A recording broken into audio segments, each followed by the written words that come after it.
हामी के गर्छौं र कसो गर्छौं होइन सम्पूर्णलाई आह्वान गर्न चाहन्छु। म प्रवेश दाहाल लगायत हाम्रा टिममा साथीहरू आउनुभएछ, भास्कर घिमिरे, कुशल भेटवाल लगायत टिकाराम लिम्बू जस्ता व्यक्तिहरू। यी व्यक्तिहरू को हुन् त? यी व्यक्तिहरूले जिन्दगीभरि राजनीतिक दलको सदस्य लिएका छन्। यिनीहरू सडकमा आएका मान्छे हुन्। यदि सडकमा कसैले गोली हानेको हुन्थ्यो भने गोली लागेर मर्ने स्थिति हुन्थ्यो। हामी घाइते भएका छैनौँ। म फेरि सम्झन चाहन्छु, त्यो शहीद र घाइतेदेखि लिएर नेपाली आमालाई सम्झन चाहन्छु। तपाईहरूले देखेको सपना हामी जिउँदैछौँ। यदि हामी मरेर गएका थियौँ भने सपना पुरा नहुन सक्थ्यो, तर नेपाली जनता जिउँदैछन् र जेनजी पुस्ता जिउँदैछ। त्यसो भएको हुँदा सम्पूर्ण नेपाली जनताहरूलाई भन्न चाहन्छु, तपाईहरू नडराउनुहोस्। परिवर्तन हामीले ल्याएको हो। तपाईहरूलाई अझै पनि भन्न चाहन्छु, कसैले कसैलाई च्यालेन्ज नगरौँ, कसैले कसैलाई रुष्ट नबनाऊ। सबैजना यो देश हाम्रो हो। हामीले हाम्रा माग र एजेन्डाहरू राख्न पाउनुपर्छ।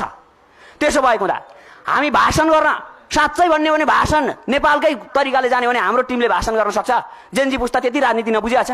कार्ल मार्क्सका सिद्धान्त के छन् सबै कुरा थाहा छ। तर के अब नेपालीले नेपालको सिद्धान्त बनाउँछ, नेपालीले नेपालको मुलुकको भाग्य र भविष्य बनाउँछ, डराउँदैन। अब त्यसो भएको हुँदा सडकमा आएको जेनजी पुस्ता, सम्पूर्ण नेपाली जनता, तपाईहरू साथ दिनुहोस्। यतिखेर जब हामी आन्दोलन गर्ने बेलामा जुट्यौं, अब माग पूरा गर्ने बेलामा फुटेर हुँदैन। त्यसो भएको हुँदा यो अझै पनि भन्न चाहन्छु, फेरि कुनै राजनीतिक दलको दबावमा होइन यो कार्यक्रम। कसैले पनि केही गर्न नसकोस्। आज राजनीतिक दलका कारणले आएको यो होइन, यसरी आउनु परेको होइन।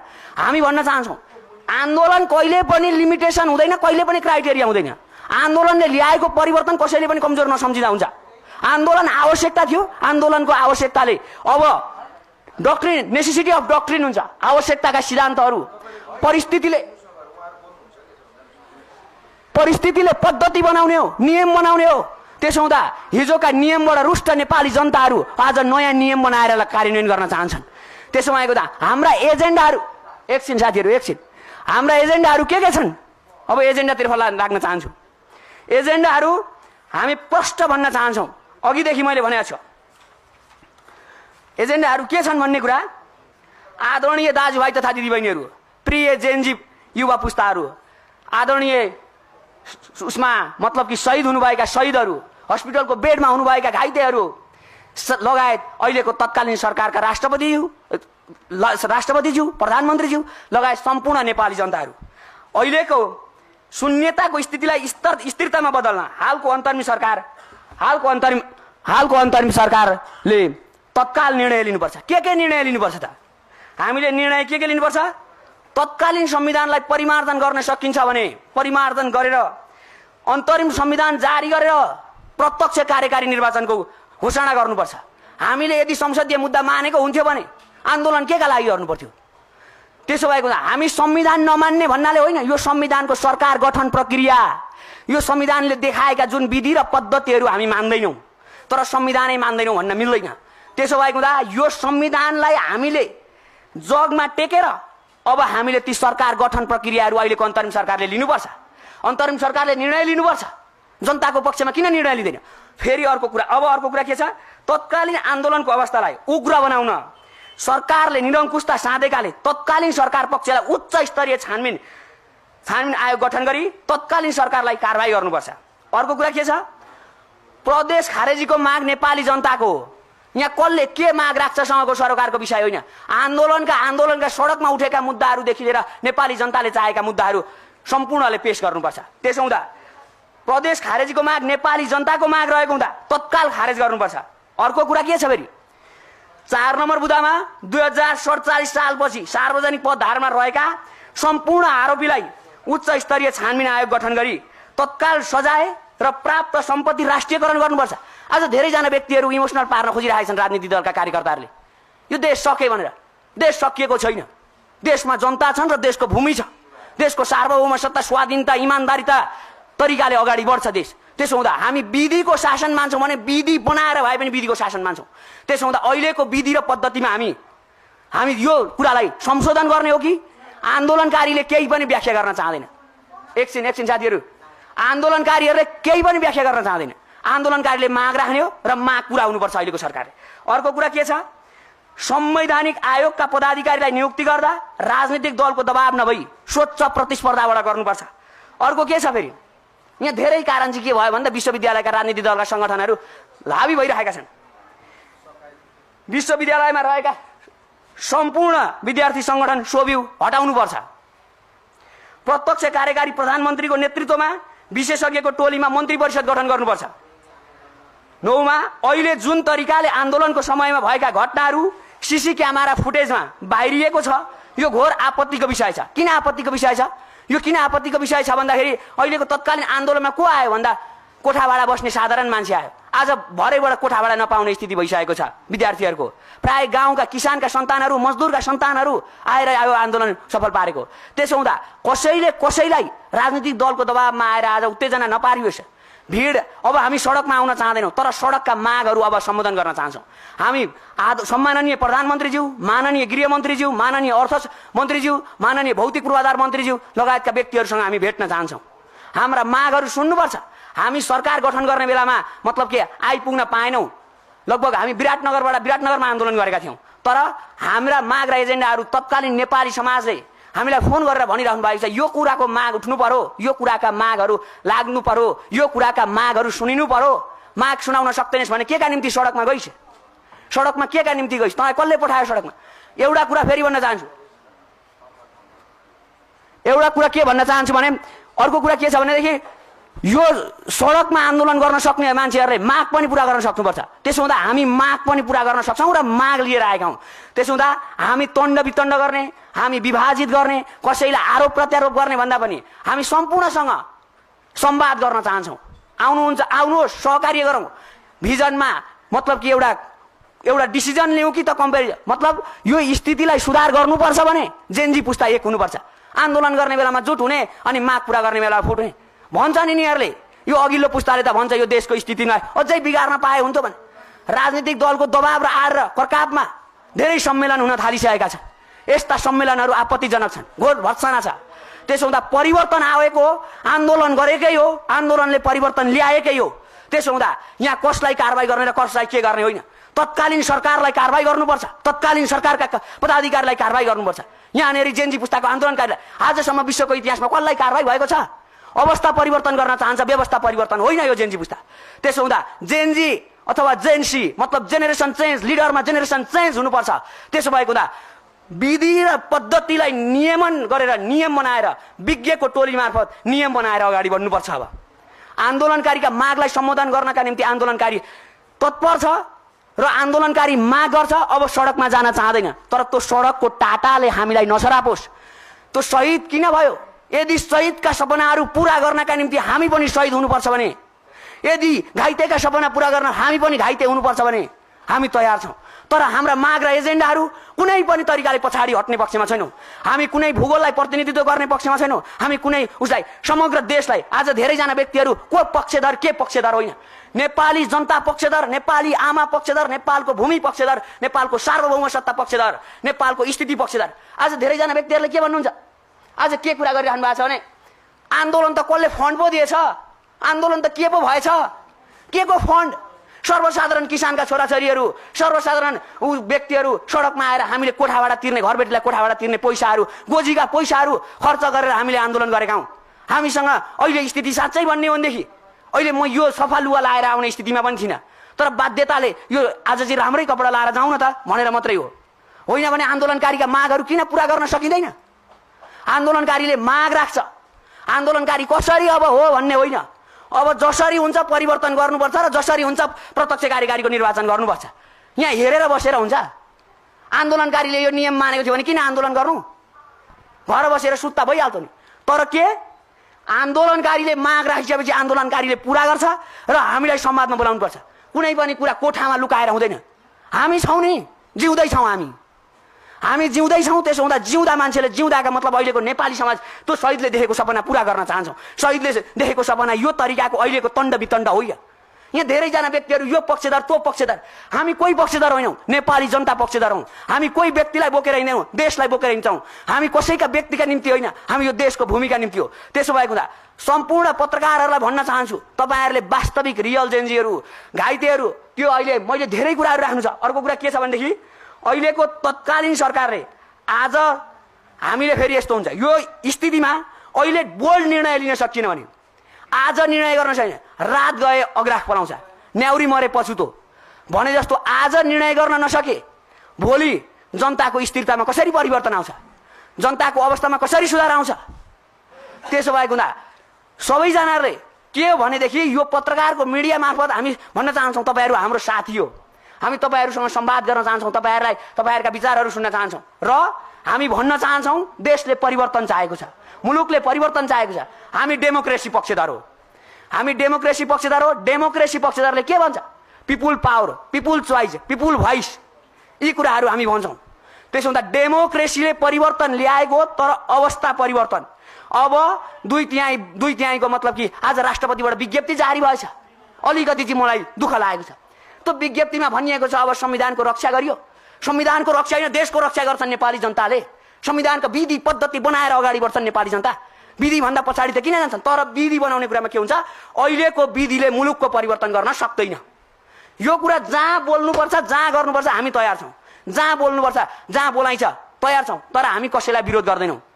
तर के चाहिँ भनेदेखि नेतृत्व लिएर गइसकेपछि नेतृत्वले तुवा आउन चाहिँ पाउँदैन, माग र मुद्दाहरू तुवाएर चाहिँ अगाडि बढ्न पाउँदैन।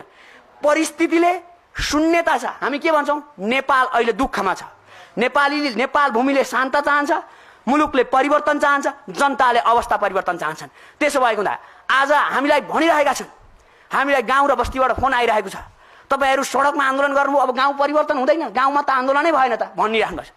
ढुक्क हुनुहोस्, परिवर्तन गाउँदेखि सहरसम्म हुन्छ, देशदेखि मतलब यो देशको भूमि जुनसुकै ठाउँ र टोलका हुन्छन्। त्यसो हुँदा आन्दोलन काठमाडौँमा मात्रै भएको होइन, आन्दोलन देशव्यापी रूपमा भएको हो।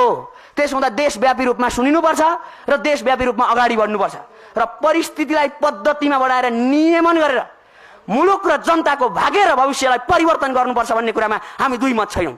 त्यसो हुँदा हामी न त धर्म विरोधी हौँ, न त जात विरोधी हौँ, न त कुनै व्यक्ति विरोधी हौँ, न त कुनै मतलब के अहिलेको स्थितिमा सम्पूर्ण नेपाली हामीले फेरि आह्वान गर्ने गरेका छौँ। हामीले के आह्वान गर्ने गरेका छौँ, यतिखेर हाम्रो जात भनेको नेपाली, धर्म भनेको नेपाल जोगाउने, यो हो हाम्रो यतिखेरको परिस्थितिमा। त्यो हुँदा को व्यक्तिले नेतृत्व गरेर को कसले के गर होइन, अबको स्थितिलाई कसरी सुधार गर्नुपर्छ। लुकेर किन लुक्ने, आन्दोलन गर्ने बेलामा आन्दोलन। अब धेरैजना आन्दोलनकारीहरू डराइरहनु भएको छ। आन्दोलनकारीहरू के भन्नुहुन्छ, अब हामीलाई कारबाही पो हुने हो कि, मलाई फोन गर्नुहुन्छ, हामीलाई फोन गर्नुहुन्छ, हाम्रा साथीहरूलाई फोन गर्नुहुन्छ, हामी दुई चारजना आएर हामीलाई पदको लोभमा हामीलाई कसैले केही दिन्छ भनेर होइन। हामीले सडकमा आन्दोलन गरेका थियौँ र सडकको आन्दोलनको भागीदारी हामी पनि माग पुरा गर्नुपर्छ भनेर हामी आएका हौँ। त्यसो हुँदा हाम्रो परिस्थितिलाई पद्धतिमा परिवर्तन गरेर जनताको भाग्य र भविष्यलाई, जनताको अवस्थालाई यहाँ आज बहुदलीय हटाउँछन् कि, बहुदलीय हट्दैन, तर बहुदलीय नहटे पनि यस्तो पद्धति रहँदैन। अब फेरि अर्को अनुरोध गर्न चाहन्छु, अर्को अनुरोध के गर्न चाहन्छु, नेपाली सेनाले कब्जा गरेका ती नेताहरूलाई आज किन छोडिँदैछ? अनुसन्धानका निमित्त तत्कालै गृह मन्त्रालयबाट निर्णय हुने हो कि राष्ट्रपति कार्यालयबाट निर्णय हुने हो, तत्काल अनुसन्धान गर्नका निम्ति उसमा चलाइयोस्, कुन चाहिँ छ ठुलो जेल त्यसैमा हालियोस् र अनुसन्धान गर्न सुरु गरियोस्। तिनीहरूलाई किन छोड्ने? अप्ठ्यारा राखिसकेपछि, घर भत्काइसकेपछि आज धेरैजना व्यक्तिहरूलाई यिनै नेतालाई स्वीकारेर जानुपर्छ। यिनै नेता हुन् हाम्रा भगवान। जनताले जे चाहन्छ, जनताले के चाह्यो, मुलुकको परिवर्तन चाहियो, स्वतन्त्रता चाहियो, फ्रिडम चाहियो, भ्रष्टाचार जिरो करप्सन चाहेको होइन। अनि फेरि तिनै भ्रष्टाचारीलाई ल्याउने? त्यसो भएको हुँदा हामी भन्न चाहन्छौँ, हामीले कुनै पनि स्वार्थ लुकाएर हामी कुनै पनि उसमा आएका होइनौँ। आज किन प्रेस मिट गरे त यिनीहरूले? दुई चारजना बसेर, दुई चारजना होइन, हामी सडकको प्रतिनिधिका रूपमा, सडकको आन्दोलनका पदाधिकारी मतलब कि पद्धतिको रूपमा आयो। हामी कोही नेतृत्व होइन, प्रष्ट हुनुहोस् है तपाईँहरू। हामी नेतृत्व गरेर के नलाउँला के नखाउँला भनेर हामीलाई कसले पैसा दियो? अघि भनेको छ, हाम्रो कोठाबाट तिर्ने पैसा चाहिँ हामीले जोगाएर यता आन्दोलनमा लागेका छौँ। भोलि यहाँबाट फर्केर गइसकेपछि घरबेटीले पैसा तिर्न सकेन भने निकालिदिन्छ। यस्तो स्थितिमा युवाले नेतृत्व गरेर राखेको। त्यसो हुँदा हाम्रो आन्दोलन कसरी सफल भयो? आन्दोलन जेनजीले नेतृत्व गर्यो, नेपाली जनताले साथ दिए अनि आन्दोलन सफल भएको हो। त्यसो हुँदा यसलाई नेपाली जनताले जस्तो अवस्था, नेपाली जनताले यो प्रत्यक्ष कार्यकारी निर्वाचनको माग गरिरहेका छन्। त्यसो हुँदा प्रत्यक्ष निर्वाचनको कार्यकारीको पदाधिकारीको माग गरेको हुँदा यो कुरा पारित हुनुपर्छ। अर्को कुरा के छ भनेदेखि यहाँनिर हामी कुनै भूगोलको परिवर्तन उलेर कुनै होइन, तर हामीले अब चाहिँ माग चाहिँ पुरा गर्नुपर्छ। र हामी के भन्छौँ भने अब हामी वार्तामा आउन चाहन्छौँ, हामी संवाद गर्न चाहन्छौँ, हामी एक अर्कामा सम्मत गरेर अगाडि बढ्न चाहन्छौँ। हाम्रो स्वतन्त्र आजसम्म यहाँनिर आएका साथीहरू कुनै पनि व्यक्तिले राजनीतिक दलको संगठन लिएर आए, सदस्यता लिएको रहेछ भने यी व्यक्तिहरूलाई मसँग हिँडिरहेका होइन, हामी सबै यो ठाउँ देश छोडेर हिँड्न चाहन्छौँ। देशमा परिवर्तन चाहेको, गरिब दुखी निमुखा किसान सुकुम्बासी मजदुर यी व्यक्तिहरूले देशको परिवर्तन चाहेका छन्। आज सडकमा आउने पनि तिनैका सन्तान हुन्। आज धेरैजना व्यक्तिहरू यस्तो सुकुम्बासी बस्तीहरूमा बसेर एउटा खाट पनि नभइकन सुतिरहेका छन् हस्पिटल। कतिजना व्यक्तिहरू खुट्टाको गोली लागेर बसिरहेछन्। हामी भन्न चाहन्छौँ ती व्यक्तिहरूसँग पनि हामी भेट्न चाहन्छौँ, हस्पिटलको उसमा पनि भेट्न चाहन्छौँ। आज सरकारले निर्णय गर्नुपर्छ। आज गरेको निर्णयले, आज तत्कालीन यो अन्तरिम सरकारले गरेको निर्णयले भोलिको मुलुकको भाग्य र भविष्य जनताको अवस्थामा सुधार ल्याउनुपर्छ। जहिले पनि मैले भनेको छ, जनताको अवस्था नसुध्रिउन्जेल, जनताको पद्धति नसुध्रिउन्जेल अवस्थामा परिवर्तन आउँदैन। त्यसो हुँदा यहाँ जहिले तैले एलिड वर्गले शासन गरो, जहिले तैले यहाँनिर चाहिँ शासक वर्ग चाहिँ ठुला धनी गरिब भए, आज केही कुरा होइन। तर यो सरकारले यी निर्णयहरू तत्कालको तत्काल प्रत्यक्ष निर्वाचनको निर्माण कसरी गर्न सकिन्छ, संविधान के कति के होइन, आन्दोलनकारीका माग हुन् र आन्दोलनकारीले विधि र पद्धति अनुसार अगाडि बढ्न चाहन्छ र विधि र पद्धति अनुसार आन्दोलन भएको पनि होइन र प्रत्यक्ष निर्वाचनको माग गर्छ र संविधान अगाडिका संविधानका ती कुराहरूलाई सम्बोधन गर्दै अगाडिका संविधानका सम्पूर्ण कुराहरू भन्दा पनि अब सरकार गठन प्रक्रियामा चाहिँ हाम्रो अघिल्लो संविधानमा चाहिँ जुन प्रदेशका कुरा जुन कुराहरू छन् त्यहाँ चाहिँ हामीलाई त्रुटि छ। ती त्रुटि भएका आधारमा त्यो संविधानलाई संशोधन गरेर हुन्छ, विशेषज्ञको टोली बनाएर हुन्छ, कसरी हुन्छ, संविधान संशोधन गर्ने अवस्था छैन। तर अन्तरिम संविधान जारी गरेर अहिले तत्कालीन अवस्थामा गर्नु, रात गए अग्राह पलाउँछ भन्छन्, त्यो भएको हुँदा तत्कालीन अवस्थामा सुधार गर्नुपर्छ। र अरू कुरा एक दुईवटा कुरा म भन्न चाहन्छु। युवा कसैको दौराको फेर समातेर अगाडि बढ्ने पक्षमा थिएन र छैन, आफै अग्रसर भएर यो आन्दोलन गरेको हो। र भन्न चाहन्छौँ हामी, यदि साँच्चै सक्छ भने लगोस्, सबैलाई जेल बनाओस्, अनुसन्धान गरेर व्यक्तिहरूलाई हाल्न ठिक परेछ जेलमा सरकारले। तत्काल ती भिडियो फुटेजहरू सार्वजनिक गर्न बन्द गरियोस्। मान्छे फ्रस्ट्रेसनमा गइसक्यो, मान्छे झुड्निन थालिसक्यो। देशको परिवर्तन गरेर मर्नुपर्ने बाध्यता कुन पद्धतिले जनाउँछ? देशको परिवर्तन गरेर कुन देशमा मान्छे मर्न बाध्य हुनुपर्छ? त्यसो हुँदा परिवर्तन चाहेको नेपाली जनताले, परिवर्तन चाहेका नेपाली आमाले, सम्पूर्ण नेपाली आमाहरूलाई अनुरोध गर्न चाहन्छु, भन्न चाहन्छु, तपाईँहरूले देखेको सपना, तपाईँहरूका छोराछोरीले देखेको सपना पुरा हुनेछ र हामी तत्काल यो सरकारसँग संवादमा जान चाहन्छौँ र विधि र पद्धति अनुसार बनाएर विधि र पद्धति अनुसार अगाडि बढ्न चाहन्छौँ र अन्तरिम सरकारले निर्णय गर्नुपर्छ। आन्दोलनकारी नेपाली जनता, जेन्जी पुस्ता, सम्पूर्ण यो भूगोल भूमि, यो सार्वभौम सत्ता, स्वतन्त्रता, स्वाभिमान, यी सम्पूर्ण कुराहरू जुन राजकीय सत्ता जस्ता यी अराजकतालाई चाहिँ हटाउनुपर्छ। अराजकता हटाउनका निम्ति र भ्रष्टाचार हटाउनका निम्ति र विविध पद्धतिहरूलाई हटाउनका निम्ति यो आन्दोलन भएको हो र यो आन्दोलन भएका कारणले अब नेपाली जनताले यो जेन्जी पुस्तालाई साथ दिएर अहिलेको तत्कालीन अवस्थामा अब यो निर्णय गरेर जनताको पक्षमा निर्णय गर्नुपर्छ। भित्रभित्र लुकेर अस्ति म भन्न चाहन्छु, कुनै पनि मिटिङहरू देशको यो जेन्जी पुस्ताले गरेको एउटा मिटिङमा हामी दुःख माग्न चाहन्छौँ। के भने त्यो अनलाइन मिटिङमा मिटिङ गरियो, जो पायो त्यसले त्यो मिटिङ हेऱ्यो, जो पायो त्यसले त्यो मिटिङलाई गर्यो। त्यसो हुँदा त्यो पद्धति अलिकति सुधारेर अगाडि बढ्न जरुरी छ र सम्पूर्ण नेपाली जनताका माग सम्बोधन गर्न जरुरी छ। देशव्यापी रूपमा नेपाली जनताका मागहरू के हुन् भनेर ल्याउन जरुरी छ र मुलुकको परिवर्तन गर्न जरुरी छ। त्यसो भएको हुँदा पत्रकार हाम्रो एकजना साथीले अब केही कुरा राख्नुहुन्छ र हामी यो भन्नाले हामी माग पूरा गर्न आएका हौँ, हामी कुनै तण्ड मचाउन आएका हौँ र परिवर्तन गर्न चाहन्छौँ। र एकजना साथीले अझै बोल्न बाँकी नै छ र कुरा राख्नुहुन्छ।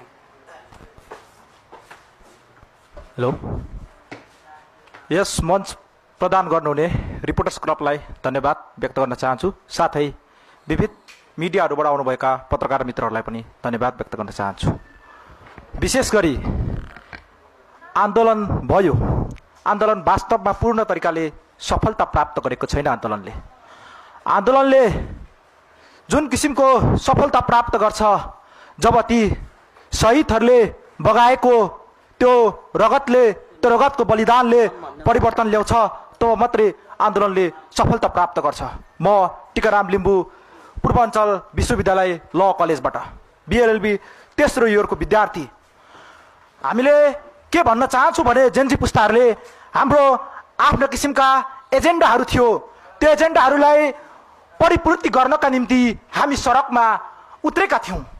ती एजेन्डाहरू के थियो भने वास्तवमा हाम्रो सबैभन्दा मुख्य एजेन्डा भनेको जुन देशमा रहेको जुन किसिमको ऱ्यापिडली ग्रोइङ भएको भ्रष्टाचार थियो, करप्सन, यो करप्सनलाई हामी जसरी भए पनि यो करप्सनलाई जिरो झार्ने भन्ने हाम्रो प्रमुख उद्देश्य थियो। यसको लागि यो करप्सन कसरी झार्ने भन्दै गर्दाखेरि जुन अहिले नेपालमा रहेको वर्तमान संविधान 2072 साल छ, यो संविधानको अधीनमा रहेर हामीले यो भ्रष्टाचार निर्मूल पार्न सक्दैनौँ भन्ने कुरा जेनजी पुस्ताले राम्रोसँग बुझेको छ। किन कसरी भन्दै गर्दाखेरि जुन यो नेपालको संविधान 2072 साल छ, यसको सरकार गठन गर्ने प्रक्रिया र विभिन्न संविधानका भागहरू, संविधानका अङ्गहरूमा जसरी संविधानका अङ्गहरूमा नियुक्ति प्रक्रियाहरू छ, यी सबै एक अर्काको राजनीतिक हस्तक्षेप र राजनीतिक नियुक्ति प्रक्रियाहरू छ। जसरी सर्वोच्च अदालतका प्रधान न्यायाधीशको नियुक्ति गर्दाखेरि संवैधानिक परिषदको सिफारिसमा राष्ट्रपतिले नियुक्ति गर्दाखेरि त्यहाँ पक्कै पनि नातावाद, कृपावाद र पैसाको चलखेल भएको कुराहरू हामी सुनेको छौँ। यो हुन्छ पनि। त्यसैले गर्दाखेरि यो संविधान संशोधन गरेर, तर संविधान संशोधन गर्ने भन्दै गर्दाखेरि अहिले संविधान संशोधन गर्ने अवस्था पनि छैन। संसद विघटन भइसकेको छ। अन्तरिम संविधान बनाएर यहाँ के व्यवस्था गर्नुपर्छ भने राइट मेन राइट प्लेस भन्ने अवधारणाका साथ राम्रो व्यक्तिलाई राम्रो ठाउँमा पुर्याउनु पर्छ। र दोस्रो कुरो भनेको के हो भने जेनजी पुस्ताहरूलाई जसरी अहिले सडकमा उनीहरूले गरेको गतिविधिलाई सीसीटीभी फुटेज क्यामेरा हेरी पक्रिने जुन कार्य गरिएको छ, यो कार्य तत्कालै गृहमन्त्रीबाट सम्बोधन होस्, यो कार्य तत्कालै बन्द गरियोस्। किनकि जेनजी पुस्ताले क्रान्ति गरेको हो, जेनजी पुस्ताले परिवर्तन ल्याएको हो, जेनजी पुस्ताले सत्ता परिवर्तन गरेर सत्तामा नयाँ व्यक्तिहरूलाई राखिएको हो। यो नयाँ सरकारले मुख्य गरी के कुराको सम्बोधन गर्नुपर्छ भने जेनजी पुस्ताको मागलाई तत्कालै सम्बोधन गर्नुपर्छ। त्यसैले म के भन्न चाहन्छु भने गृहमन्त्रीज्यूलाई तत्कालै यो जुन किसिमको अहिले जेनजी पुस्ताहरूलाई शारीरिक तथा मानसिक यातना दिएर पक्रिने कार्य गरिएको छ, यो तत्कालै बन्द गरियोस्, तत्कालै बन्द गरियोस्। र अरू कुराहरू भनेको के हो भने जुन किसिमको हामीले अन्तरिम संविधानको कुरा परिकल्पना गर्दैछौँ, यो अन्तरिम संविधान विज्ञको टोली गठन गरेर अन्तरिम संविधान बनाइयोस् र अन्तरिम संविधानले तत्कालै प्रदेश खारेज गरोस् र प्रदेश खारेज गरिसकेपछि यी संविधानका जुन किसिमका धारा, उपधारा, नीति, नियम, उपनियमहरू छन्, यो तत्कालै संशोधन गरिएर यहाँ के गरियोस् भने सरकार गठन गर्ने प्रक्रिया पनि परिवर्तन गरियोस्। डाइरेक्ट इलेक्सन सिस्टमबाट प्रधानमन्त्री, कार्यकारी प्रधानमन्त्रीले विज्ञहरूको टोलीबाट मन्त्री परिषदको गठन गरियोस् र जुन किसिमको व्यक्तिहरूको मत पाएर आएका पार्लियामेन्टका सदस्यहरू हुन्छन्, उनीहरूले अन्ली कानुन निर्माण गर्ने प्रक्रिया मात्रै सहभागी हुनुपर्छ भन्ने पनि जेनजी पुस्ताको विशेष माग हो। हाम्रा मागहरू के छन्?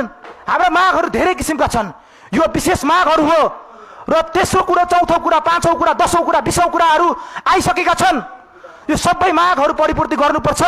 र हामी के पनि भन्न चाहन्छु भने अन्त्यमा सम्पूर्ण नेपाली नागरिकहरूलाई सुखी नेपाली, समृद्ध नेपाल निर्माण गर्नुको निम्ति यो राज्यले भूमिका खेल्नुपर्छ। र म अन्त्यमा एउटा कुरा के क्लियर बनाउन चाहन्छु भने हामी कुनै पनि मानिसहरू जुन जेनजी पुस्ताका युद्ध क्रान्ति गरेका थियौँ, हाम्रो उद्देश्य भनेको लोकतन्त्रको विकल्प राजतन्त्र होइन, लोकतन्त्रको विकल्प उन्नत लोकतन्त्र हो। त्यसैले हाम्रो किता पनि क्लियर गर्न चाहन्छु, कुनै किसिमको हाम्रो व्यक्तिगत स्वार्थ, राजनीतिक स्वार्थ किसिमको लागेर होइन, सामाजिक स्वार्थ, राष्ट्रिय हित र देशको परिवर्तनका लागि हामीले जेनजी पुस्ताले युद्ध क्रान्ति गरेको हो। र यो युद्ध क्रान्ति आधी कुरा सफल भइसकेको छ र यो कुरा पूर्ण सफल पार्नको निम्ति तत्कालै अन्तरिम सरकारले हाम्रो मागहरू सम्बोधन गरियोस्। र अन्त्यमा एउटा कुरा के भन्न चाहन्छु भने जति पनि स्थानीय सरकारहरू छन्, स्थानीय सरकारले तत्कालै राजीनामा दिएर सबै मार्ग निर्देशन खुल्ला गरिदियोस्, बाटो खुल्ला गरिदियोस्। जसरी प्रतिनिधि सभाको निर्वाचन तोकिएको छ त्यसरी स्थानीय सरकारको निर्वाचन तोकियोस्। किनभने जब सङ्घको सरकार फेल भइसक्यो, प्रदेशको सरकार फेल भइसक्यो भने स्थानीय सरकारको पनि कुनै औचित्य छैन भन्दै मेरा शब्दहरू यहाँ अन्त्य गर्न चाहन्छु र सम्पूर्ण पत्रकार मित्रहरूलाई धन्यवाद।